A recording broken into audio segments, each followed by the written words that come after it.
आई कवि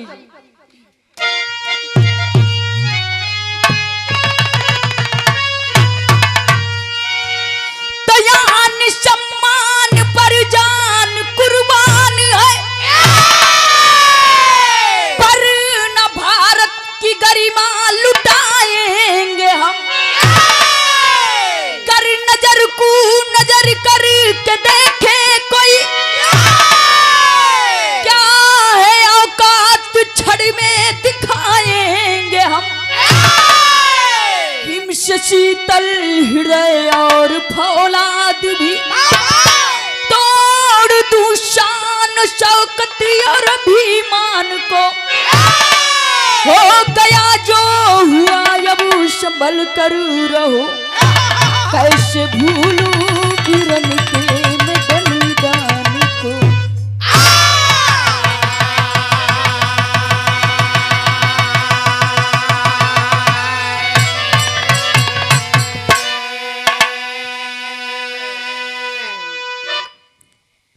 आई बड़ी सुंदर गजल के नमूना लगल कवि जी।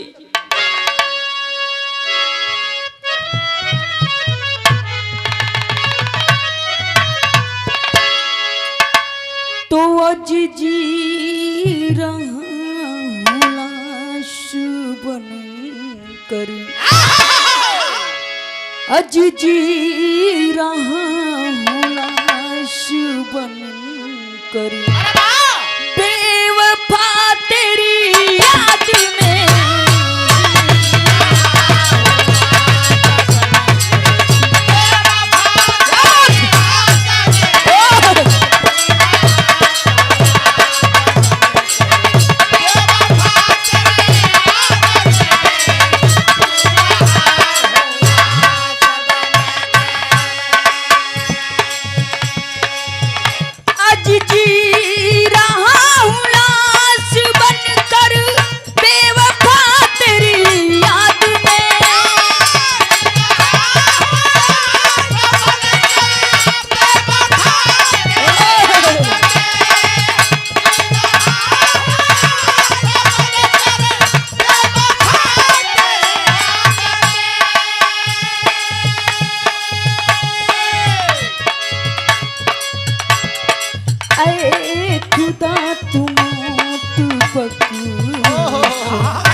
बहुत ऊंची बात लिखे हमारे कवि जी।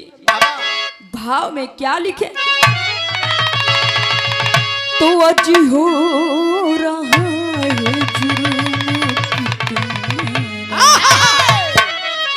अज हो रहा है जुर्म कितना, मजहबों के नाम पर।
है जुल्म कितना मजहबों के नाम।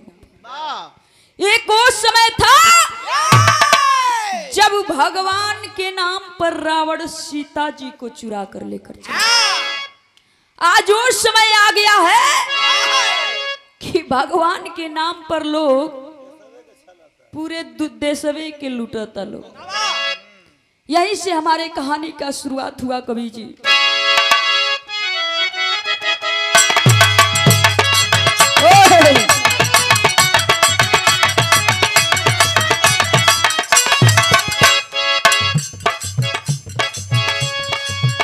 चाहती जिंदगी में आग लगाया कोई, चाहती जिंदगी में आग लगाया कोई, धर्म की बंदगी में दाग लगाया कोई।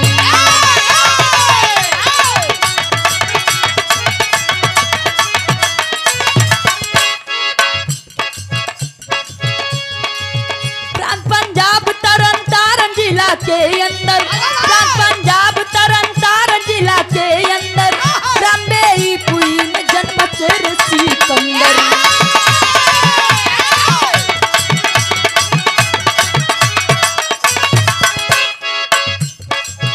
ताऊ धम सिंह जिनका परमजीत लाल सही, ताऊ धम सिंह जिनका परमजीत लाल सही, पुत्र को देख माता हो गई निहाल सही।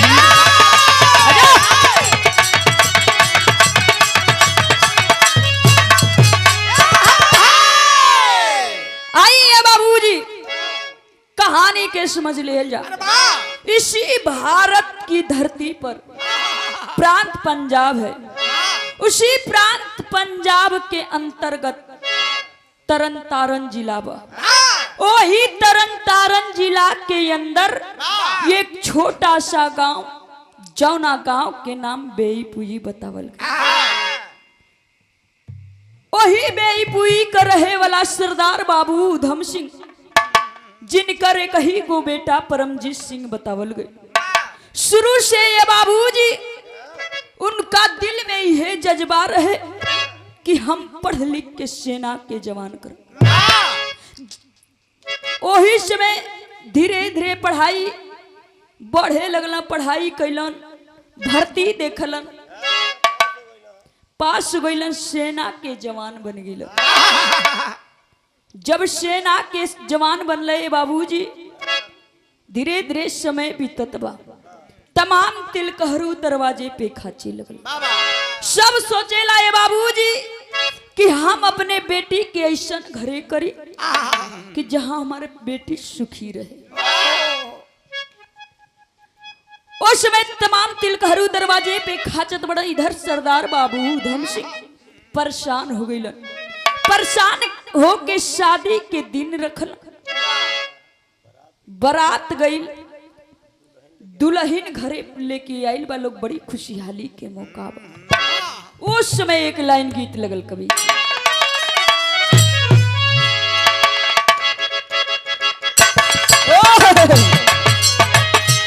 क्या बात है, तो हरे लगन से हो।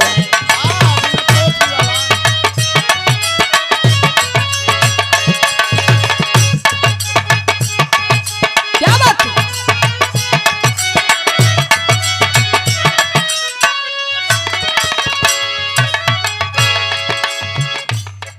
ई कौनो में हरारू अपना दिल के दर्द बताओ कहे।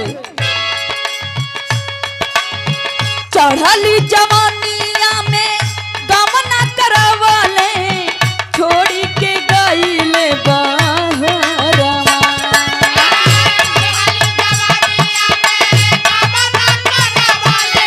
क्या बात है,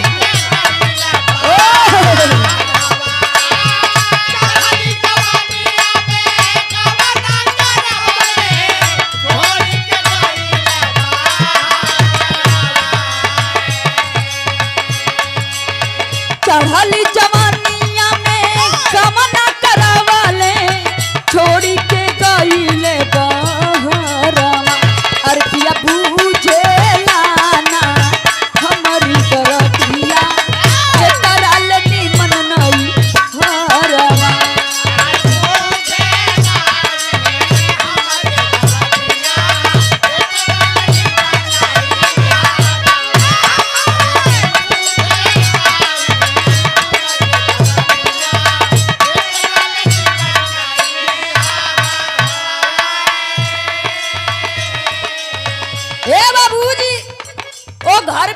खुशहाली बा पंजाब में मेहरारून के नाम के आगे कौर लिखल जला।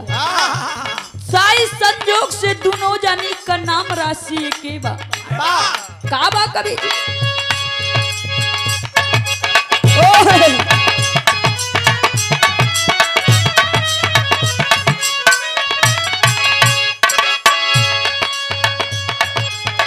परमजीत कौर बनी आइली दुल्हनिया घरवा में चमक रोशनिया।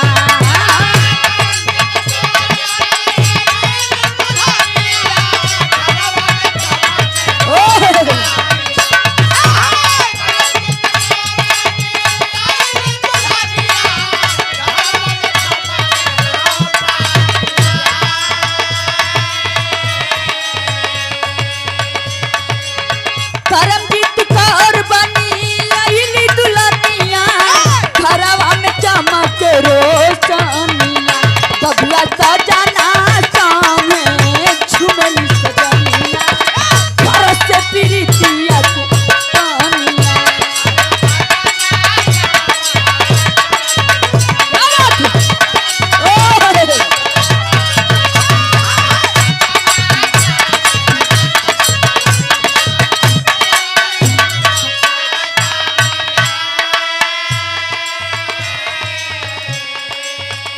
ए बाबूजी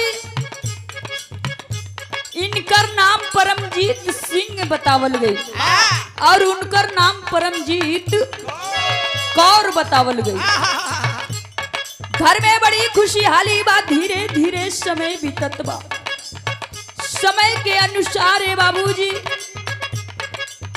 उतना ही में परमजीत सिंह घर और घर से ड्यूटी से घर कई बार अइलन और गइलन। समय के अनुसार उनका झोली में 2 गो बेटी और 1 गो बेटवा। घर में बड़ी खुशहाली बा जैसे बुझाए कि दुनिया का तमाम खुशी भगवान परमजीत सिंह के झोली में धो देले बड़े। वही समय ड्यूटी गइलन। ड्यूटी पर एगो दोस्त से भेंट भई। उस समय एक लाइन गीत लल कवि की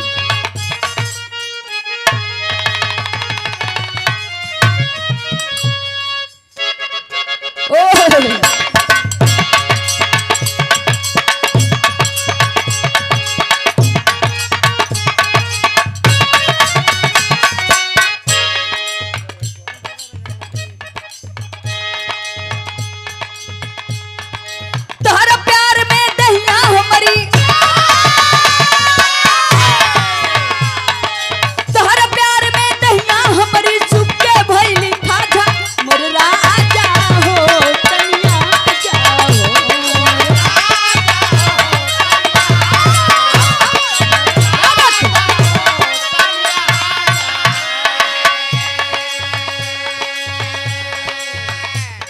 ए बाबूजी उ दोस्त कवन रहला कौना दोस्त से भेंट भइल परमजीत सिंह के।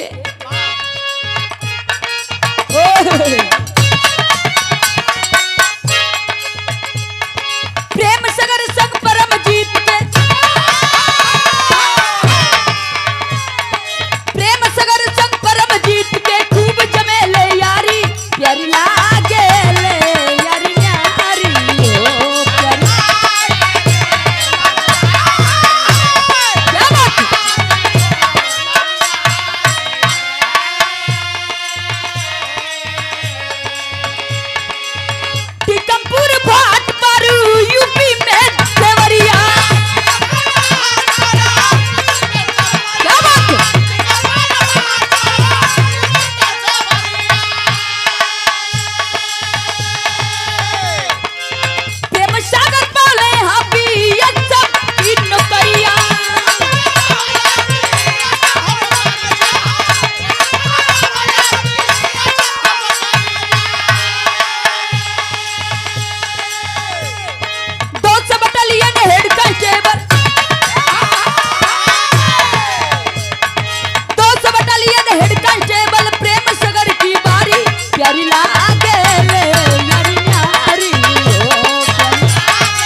देवरिया का रहे वाला प्रेम सागर जी 200 बटालियन के हेड कांस्टेबल थे। प्रेम सागर में और परमजीत सिंह में बड़ी गहरी दोस्ती बा।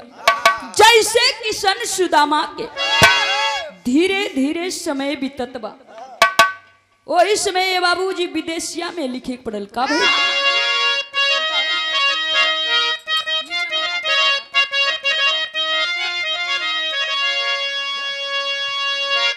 कुछ दिन समया धीरे धीरे बीती गईली हो, अरे धीरे धीरे आइल पहली मई वाला दीना।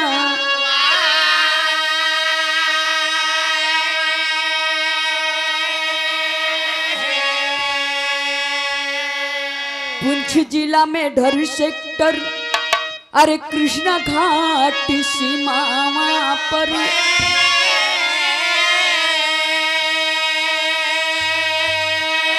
आये का एक गोली बारी करे बेईमाना।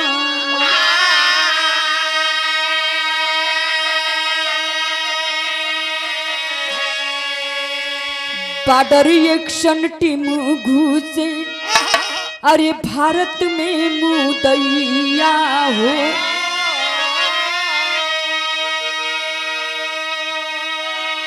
आये का एक गोली बारी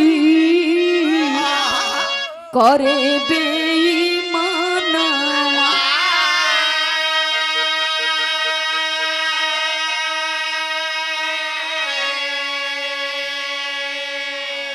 ए बाबूजी दोनों नौजवान अपने साथियों के साथ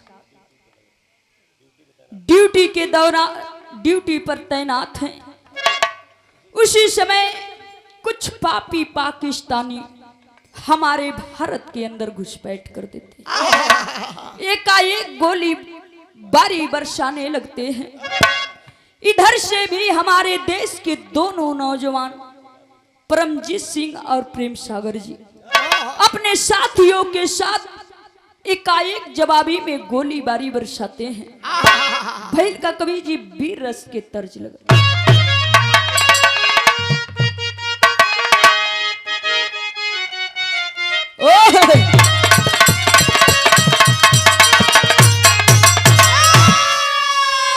अरे चाचू मार तनमा, अरे चाचू मार तनमा, नदिया मार तनमा हो तनमा, हई हो मारना हो तनमा,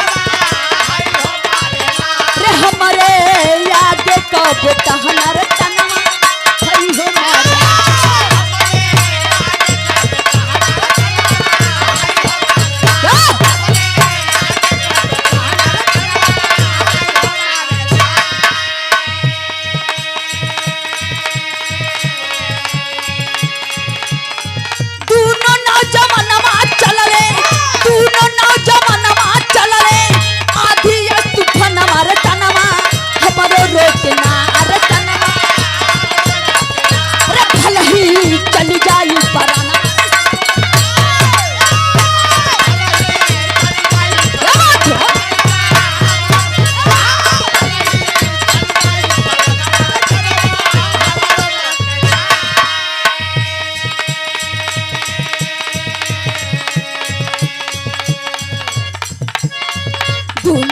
जमाना मन के खत्म भइली गोली,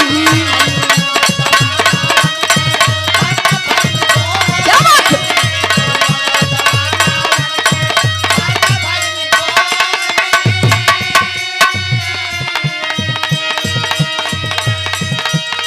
तबले पापी घेर निहले आतंकी की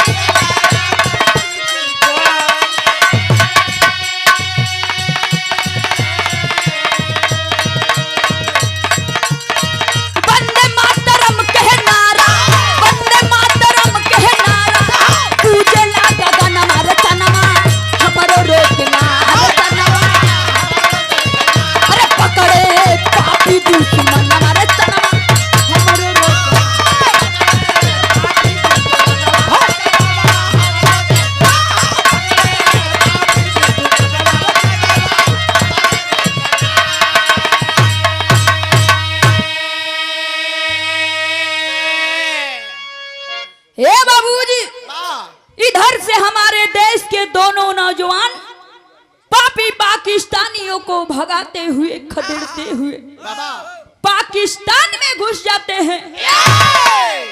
उसी समय ये बाबूजी पाकिस्तान में दोनों नौजवान कब चले जाते हैं, उन दोनों नौजवानों को पता नहीं चलता है। कब पता चलता है, जब गोली खत्म हो जाती है।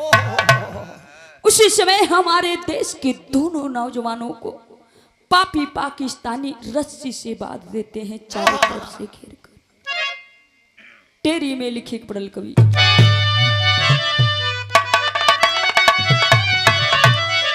अरे राम भारत के शेर फेरे में पड़े, अरे भारत के शेर फेरे हो, भारत के शेर फेरे में पड़े, तब दुश्मन छल से घेरे हुई तनिक ना देर।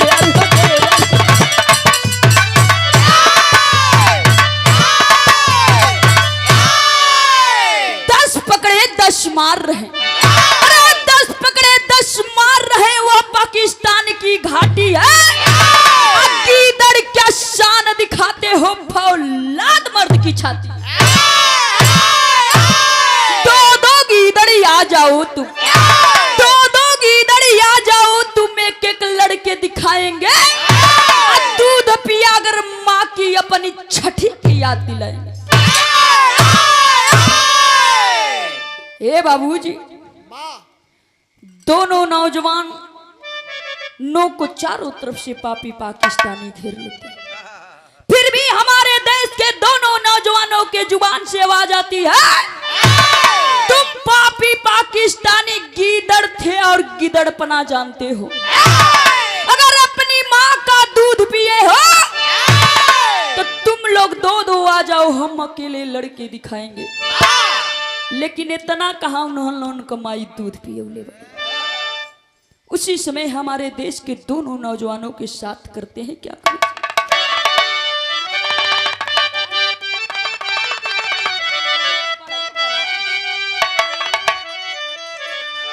अरे शेरवन के बाधी के,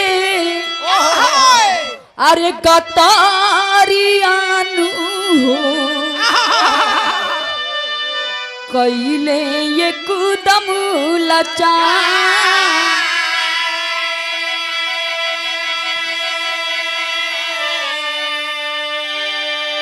जानना ही मारे दूरा चोरियानु हो, मारे छपू छपू कटा।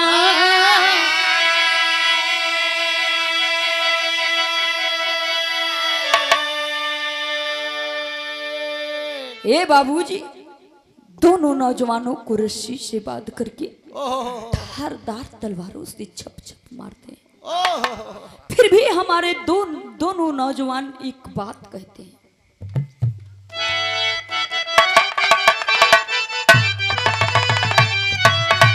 अरे भारती मतारी के दूनो दुलरावा,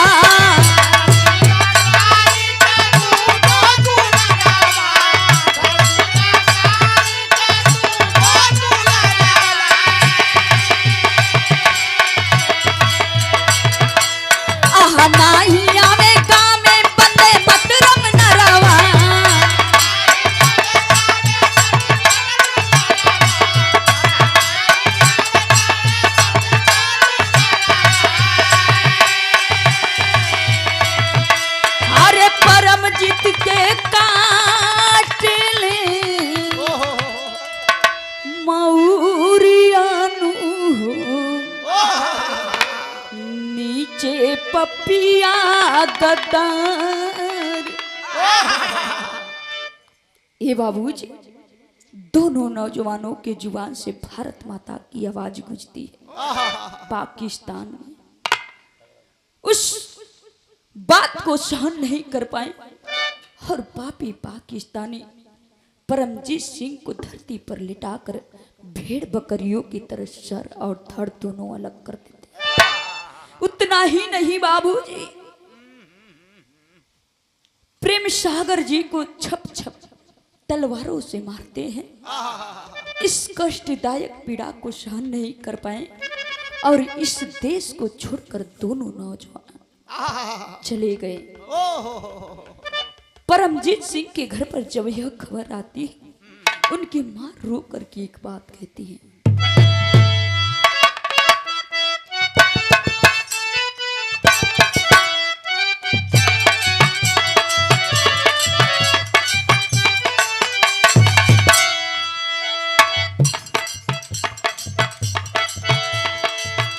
परमजीत के घर में जब आइल बखबारिया, अरे आइल बखबारिया हो।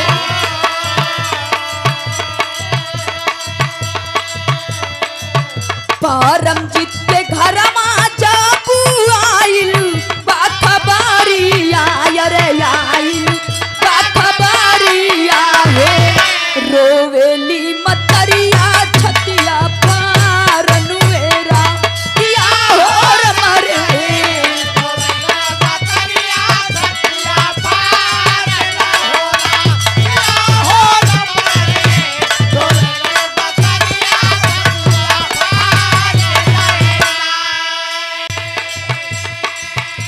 बाबूजी, माई छाती पीट पीट के रोवत। माई कहती कि ये बेटा तू तो फोन में कहले रहला कि माई ये बार हम होली में ना आ पावत रही है कई साल से। ये बार हम सोचत थे कि होली में, लेकिन ये बेटा तू उधर से होली खेल के बा, ये हमरा के पता ना रहे। माई छाती पीट पीट के रोवत थी। धर्म पत्नी एगो बात कहली,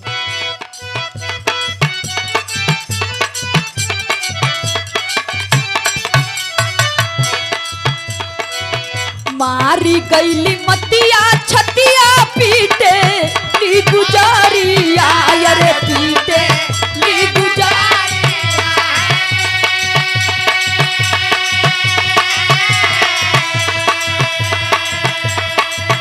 मारी गईली मतिया छतिया पीटे ली गुजारिया, अरे पीटे ली गुजारिया हो। गिरी गईली खाई के पत्थर मेरा क्या हो रमरे,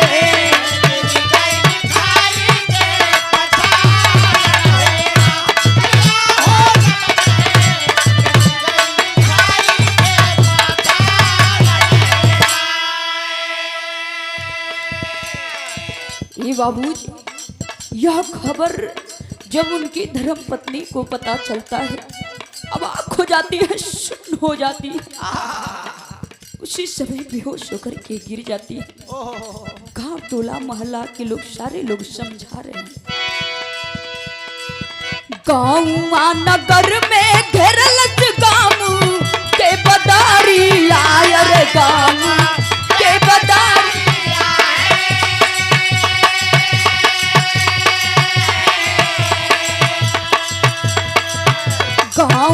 नगर में घेरल गाँव के बदारिया, अरे गाँव के बदारिया हो। चारों ओरिया लौके लायन हारन मेरा या हो रमरे, चारों ओरिया लौके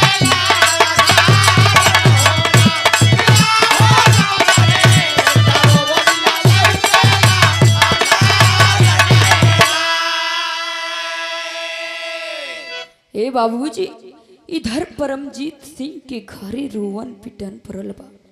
पूरा गांव नगर टोला मोहल्ला के सब लोग रोवत बा। इधर भाट पार रानी देवरिया में चली आवल जा। प्रेम सागर जी के पिताजी बहुत ऊंची बात कहला,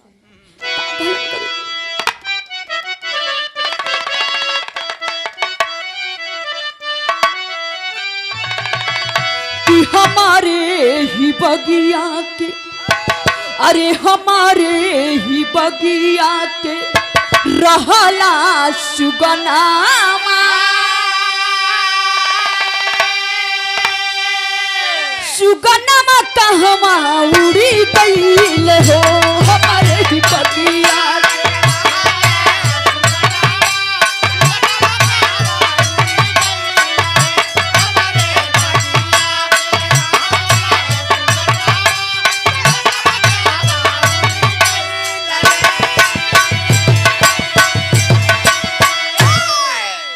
बाबूजी रोत बड़न कहत बड़न कि लाल बेटा हम तोहरा से मना कैले रहली कि तू बिया सब के नौकरी ना कर। हमरा बाग के तू ही एगो फूल रहला। हम ये सोचले रहली कि तू हमरा के कंधा पे लेके अब जीब। ये कौन दिन दुख दिखा देला कि हम तोहरा के अपना कंधा पर लेके जाते। जौना बाप के जवान बेटा शहीद हो जाए, जवान बेटा मर जाला ये बाबूजी, वह दिने से वो बाप के रीढ़ की हड्डी टूट जाला। धर्म पत्नी भी रोली कि हमारे ही मंगिया के, अरे हमारे ही मंगिया के रहला से नुरावा सेनुरवा कहवा उड़ी गईले हो।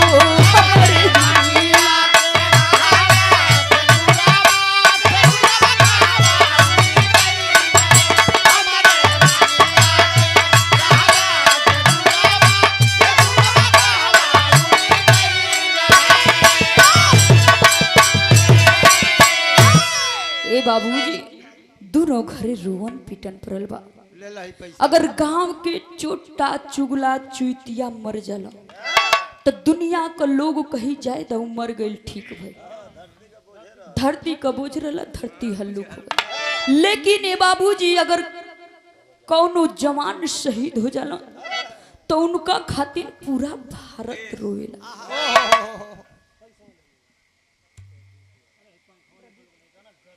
और आप परम सम्मानित प्रदीप यादव जी की ओर से बहुत सारे रुपयों का सम्मान मिला। नमस्ते प्रणाम बा, आशीर्वाद की कामना बा। पिताजी की जहां कहीं भी आत्मा हो भगवान उनको स्वर्ग में उच्च स्थान दे। दोनों घरे रोवन पिटन पड़ल बा। जब यह खबर पूरे भारत में फैलती है बाबूजी तो हमारे देश के नौजवान करते हैं क्या?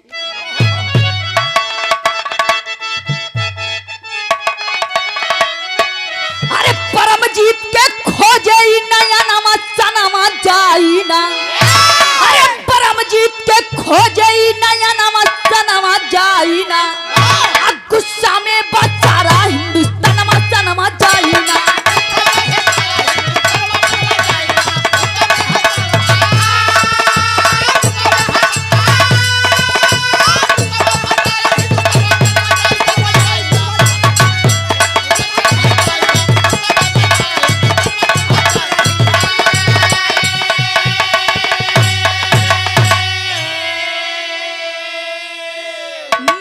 खलबली सेना अंदर सब गईले बौखलाई हो। अब पाक सीमा के अंदर घुस के 10 के मार गिराई हो। अरे पाकिस्तान ना पाक तोरे मनामा सनामा जाई ना। भारत हो शहीदन के वतन मा सनामा जाई। ए बाबूजी उसी समय हमारे देश के नौजवान जब भारत में यह खबर फैलती है पाकिस्तान में घुसकर लगभग 10 कैंप उड़ा देते हैं। आल्हा में लिखे एक पटल कवि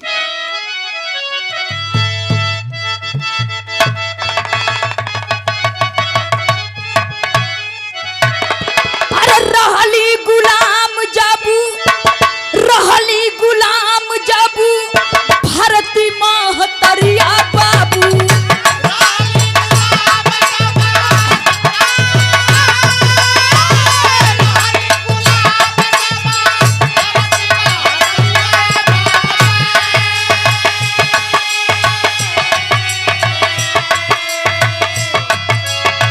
शेखर भगत बिस्मिल मिल के कैले हो पाया।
हे बाबूजी, यही वो भारत की धरती है कि जब जब अत्याचार बढ़ा है तब तब देवी और देवता उस राक्षसों का वध करने के लिए इस धरती पर अवतार लिए हैं। जिस समय हमारा भारत गुलाम था, उस समय हमारे देश के इस देश को आजाद कराने के लिए हमारे देश के नौजवान भाई फांसी के फंदे पर हंसते हंसते झूल गए। इस देश को आजाद कराने के लिए बाबा साहब भीमराव अंबेडकर जी बहुत से मशक्कतों को झेल करके अपनी पढ़ाई किए और इस देश को आजाद कराने के लिए छोटा संविधान पहले लिखे। जब हमारे देश को अंग्रेज छोड़कर जा रहे थे, उस समय हमारे बाबा साहब भीमराव अंबेडकर जी 72 घंटा में छोटा संविधान लिख करके दिए थे। अंग्रेज बोले कि हमारे जाने के बाद आप अपना देश कैसे चला सकते हैं, हमें कानून व्यवस्था लिख करके दीजिए।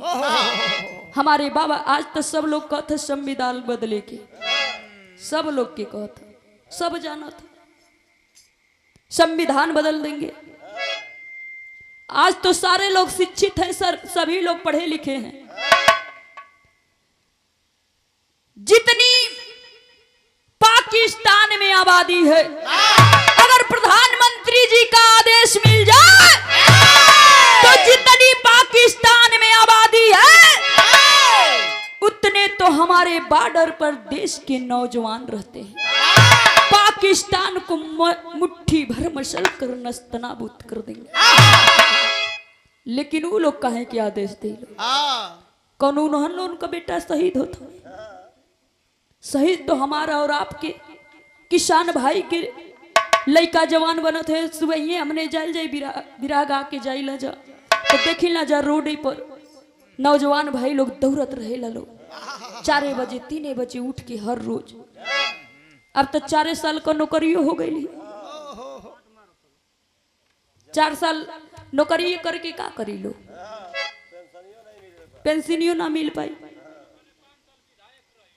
हाँ, अपने 5 साल विधायक रही लोग, 4 साल जवानन खातिर के रही।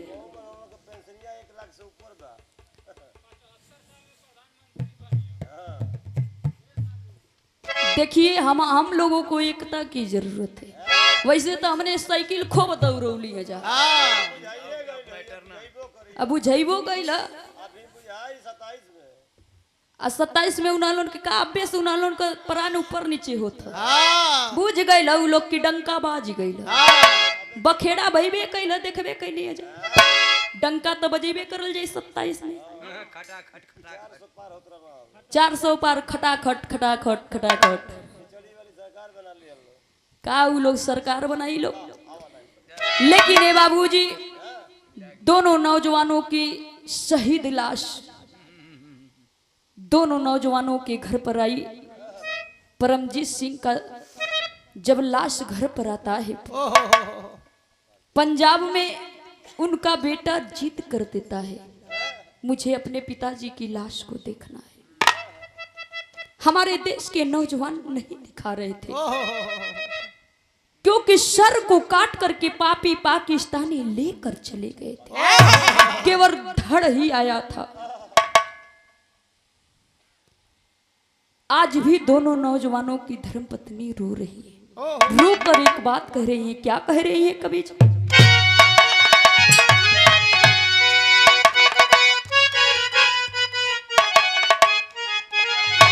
अरे तू न धानिया रो में ई का कैला सजना,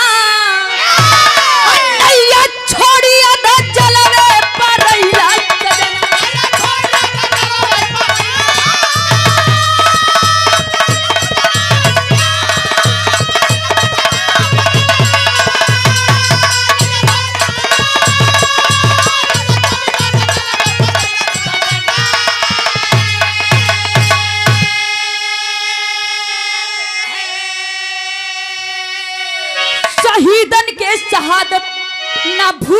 भुलाई, एक सिर के बदले 50 सिर चाहिए।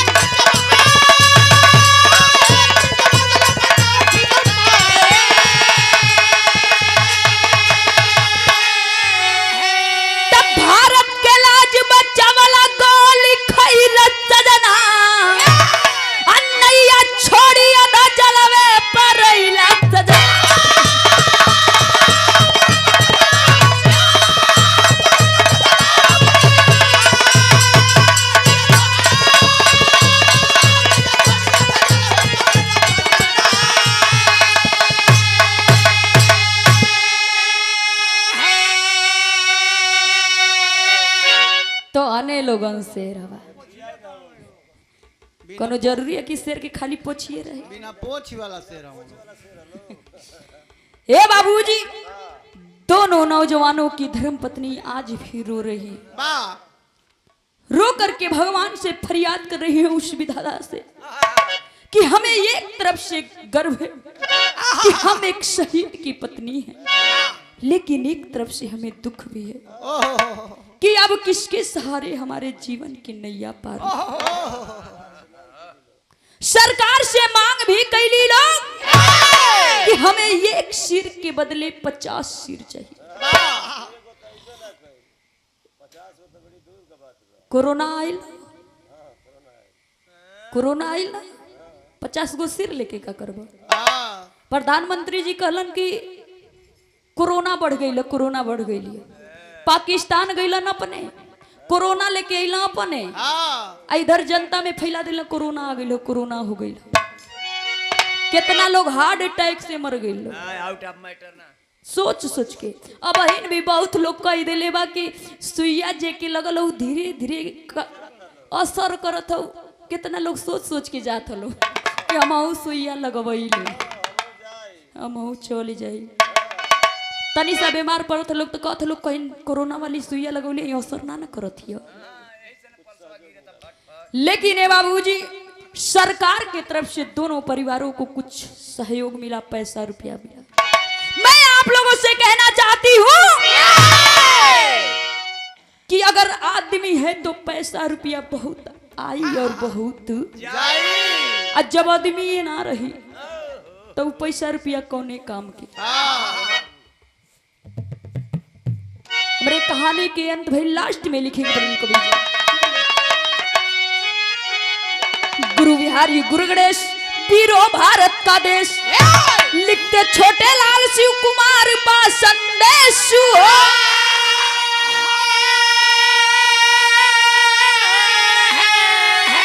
भारत के शेर फेरे में पड़े, अरे भारत के शेर फेरे में पड़े, छोटे प्रेम कला दुश्मन के करिए ढेर।